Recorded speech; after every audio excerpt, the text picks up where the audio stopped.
semuanya, di video ini saya ingin berbagi perjalanan perkembangan diri saya dari masa kecil sampai sekarang.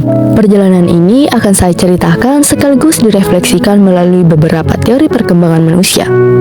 Sejak kecil, saya adalah anak yang sangat pemalu. Di TK, saya kurang berinteraksi dengan teman-teman, bahkan ketika saya mencoba mendekati mereka. Kadang mereka tidak ingin mengajak saya bermain. Saat SD pun, saya masih mengalami hal yang sama. Beberapa teman mau bermain dengan saya ketika mereka hanya membutuhkan sesuatu.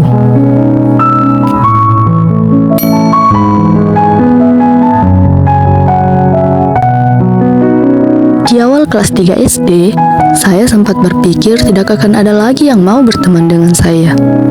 Namun ternyata ada seorang siswa pindahan yang juga sering dikucilkan oleh teman-teman lain.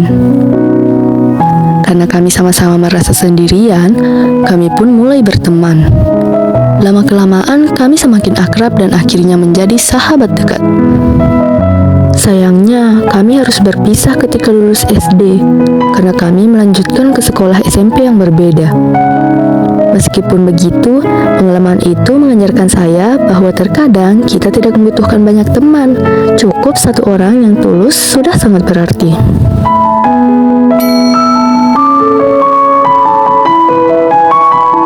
Saat SMP, lingkungan saya berubah.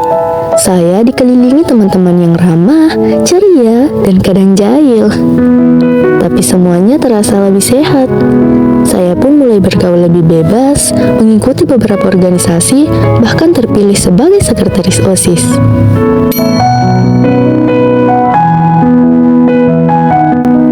Tidak terasa, sekarang saya sudah masuk SMA. Di tahap ini, saya mulai fokus mengembangkan kemampuan diri. Saya mengikuti lomba menggambar, menari, dan tetap aktif di organisasi seperti Sentra Tasik dan OSIS. Di sini saya benar-benar merasa berkembang, baik secara kreatif maupun sosial.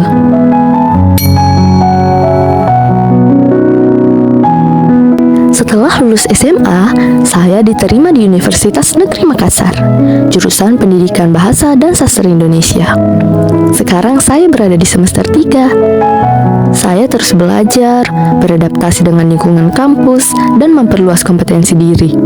Sejak dulu saya memang punya keinginan menjadi guru, seseorang yang bukan hanya mengajar, tapi juga memahami perkembangan anak didiknya. Karena itu, saya berharap bisa lulus tepat waktu dan benar-benar siap menjadi pendidik yang memahami dinamika perkembangan peserta didik.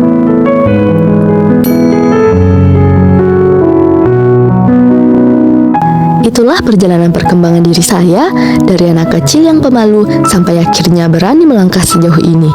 Setiap pengalaman yang manis, yang pahit, bahkan yang bikin saya merasa sendirian, ternyata ikut membentuk saya menjadi calon pendidik yang lebih peka, lebih mengerti, dan lebih siap memahami perkembangan manusia. Perjalanan ini belum selesai. Saya masih terus belajar, tumbuh, dan memperbaiki diri menuju versi terbaik dari diri saya sendiri. Terima kasih sudah mengikuti cerita saya. Sampai jumpa.